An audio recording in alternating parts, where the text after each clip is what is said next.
भारत और रूस ने संयुक्त अभ्यास किया। आईएस टावर और रूसी युद्धपोत सोबरा डिटेलनी के साथ किया सैन्य अभ्यास।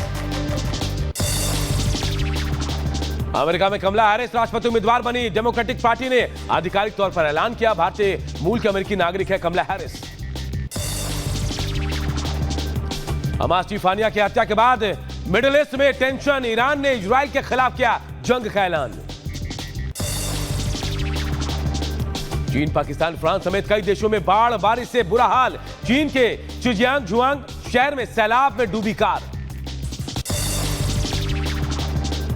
इटली भी बाढ़ और बारिश की चपेट में। ट्यूरिन शहर में बारिश के साथ गिरे हैं ओले। अमेरिका के आयोवा में खिलाड़ियों को ले जा रही बस में लगी आग। बेसबॉल के खिलाड़ी बस में सवार थे। सोमाली की राजधानी मोगादिशु में एक होटल में आत्मघाती हमले में 18 लोग मारे गए। ब्रिटेन के सुंदरलैंड में पुलिस और बियर के बैरल और पत्थर फेंके गए हैं। प्रदर्शनकारियों ने कार में भी आग लगाई है। अमेरिका के फ्लोरिडा में तूफान ने मचाई तबाही। फोर्ट मेयर्स के बीच पर आया तूफान। इजरायली हमले के बाद गाजा में बढ़ी बीमारियां। संयुक्त राष्ट्र ने पोलियो वायरस फैलने को लेकर जारी किया अलर्ट। सऊदी अरब में भी बाढ़ बारिश का कहर। जाजान में सड़कों पर भरा पानी।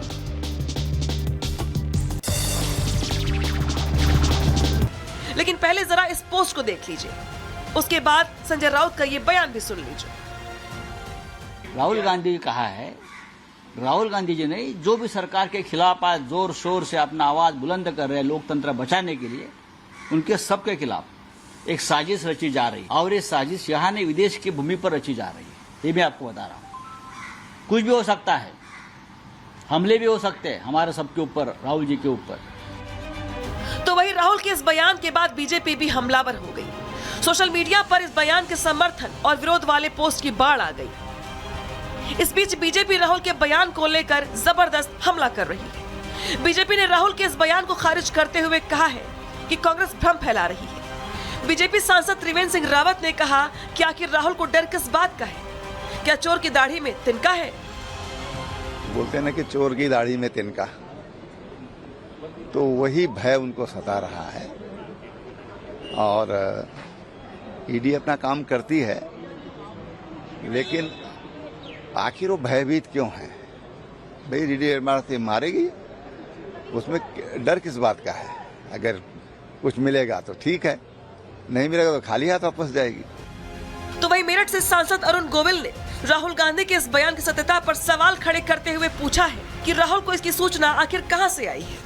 पता नहीं भाई, उनकी सूचनाएं कहां से आती हैं मुझे नहीं पता। इस बारे में वो ईडी जाने और वो जाने क्या होगा, मुझे नहीं पता। तो वही विपक्ष के कुछ नेताओं ने राहुल के इस बयान का समर्थन करते हुए राहुल गांधी की जान को खतरा तक बता दिया है।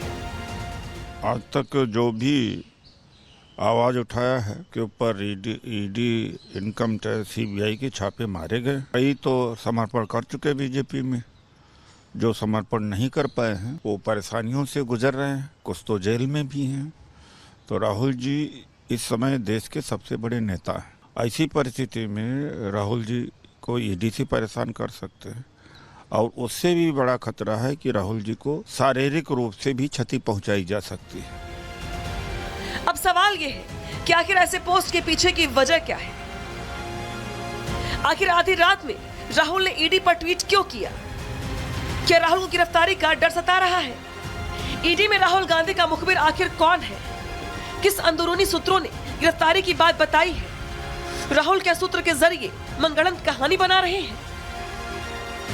हालांकि आपको बता दें कि राहुल गांधी के इस डर के पीछे की वजह जानने के लिए इस बात पर भी गौर करना होगा कि राहुल पर देश भर में कई अलग अलग मामले चल रहे हैं। नेशनल हेराल्ड से लेकर मोदी सरनेम तक ज्यादातर मामलों में राहुल गांधी बेल पर बाहर है। नेशनल हेराल्ड मामले में राहुल गांधी से जून 2022 में 50 घंटे तक पूछताछ हुई थी, जिसमें राहुल से 100 से भी ज्यादा सवाल पूछे गए थे। लेकिन राहुल इन सभी मामलों से इतर अपने चक्रव्यूह वाले बयान के आधार पर ईडी वाली थ्योरी गढ़ रही है। देखना ये होगा कि राहुल को ईडी का डर है या पॉलिटिकल डगर पर केजरीवाल वाले फॉर्मूले के जरिए पॉलिटिकल माइलेज लेने की कोशिश की जा रही है। Bureau report. रिपब्लिक भारत। और अब बात अयोध्या की करते हैं। अयोध्या में नाबालिग से गैंगरेप का शोर पूरे उत्तर प्रदेश को सुनाई दे रहा है, लेकिन शायद ये शोर सपा नेताओं को नहीं सुनाई दे रहा है। यही वजह है अखिलेश चुप है, डिंपल चुप है, यहां तक कि अयोध्या के सांसद अवधेश प्रसाद ने भी खामोशी ठान ली है। जी हां, इसके अलावा देखिए सीएम योगी ने कह दिया है कि एक्शन होगा। पीड़िता के परिवार वालों ने सीएम योगी से मुलाकात की तो सीएम योगी ने भरोसा दिया कि आरोपी के घर पर बुलडोजर जरूर चलेगा। रिपोर्ट आपको दिखाते हैं।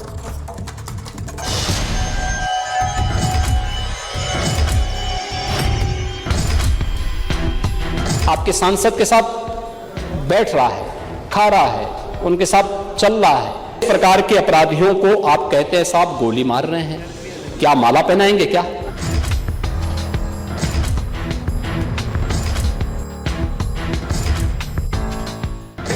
आपको बुलडोजर से डर लगता है, लेकिन ये निर्दोष के लिए नहीं है, उन्हीं अपराधियों के लिए है जो प्रदेश के नौजवानों के भविष्य के साथ खिलवाड़ करते हैं। अयोध्या में गैंगरेप पर बाबा बेहद गुस्से में हैं।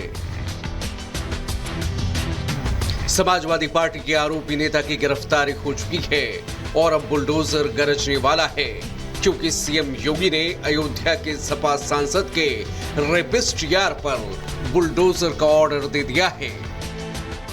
शिकायतें मिली हैं, आप जानते हैं, उनके परिप्रेक्ष्य में जांच की जा रही है और जो भी कड़ी वैधानिक कार्रवाई है माननीय शासन के आदेश के क्रम में बिल्कुल वो कार्रवाई संचालित की जा रही है। धर्मनगरी अयोध्या का वो अधर्म जिसके बारे में पूरा देश जानता है। सीएम योगी खुद विधानसभा से समाजवादी पार्टी नेता पर सख्त एक्शन का ऐलान कर चुके थे। बाबा के ऐलान के बाद समाजवादी सांसद अवधेश प्रसाद को कोई जवाब नहीं मिल रहा है। आपने 2 दिन पहले कहा था कि घटना से अवेयर होंगे कि नहीं? आपने घटना का संज्ञान लिया, कार्रवाई होगी कि नहीं? आपके साथ असीम है। समाजवादी पार्टी खुद उस घटना के बारे में बोलने से बच रही है। मोहित खान पर ना ही सपा नेता कुछ बोल रहे हैं और ना ही अब तक पार्टी ने कोई कार्रवाई की है, जो बताने के लिए काफी है कि नाबालिग के साथ गैंगरेप के आरोपी को लेकर समाजवादी पार्टी का स्टैंड क्या है। सवाल ये है कि क्या अखिलेश यादव मोहित खान को बचा रहे हैं? सवाल ये भी कि क्या अखिलेश यादव को वोट बैंक के खिसकने का डर सता रहा है? समाजवादी पार्टी ने भले ही चुप्पी साध रखी हो, लेकिन पीड़िता ने अपने परिवार के साथ यूपी के सीएम योगी आदित्यनाथ से मुलाकात की। पीड़िता की मां ने सीएम योगी से दोषियों को फांसी की सजा देने की मांग की है, तो वहीं सीएम ने सख्त कार्रवाई का भरोसा भी दिया है। मेरे साथ उनकी मां मौजूद हैं, बात करने की कोशिश करेंगे कि मुलाकात मुख्यमंत्री से भी हुई थी, क्या कुछ बातचीत हुई है? वगी से बात हुई है तो बता रहे हैं बुलडोजर चलेगा, फांसी लगेगा, सब बात ऑर्डर दिया है, सब बात हुई। वहीं पे लखनऊ हम गए, वगी के पास सब मुलाकात भई है, सब बयान दिया है, तो अब वही चलेगा सब। योगी के आदेश के बाद प्रशासन फुल एक्शन मोड में है। बुलडोजर एक्शन को लेकर तैयारियां तेज हो गई हैं। गैंगरेप के आरोपी की संपत्ति की जांच शुरू हो गई है। पुलिस की टीम पहुंची थी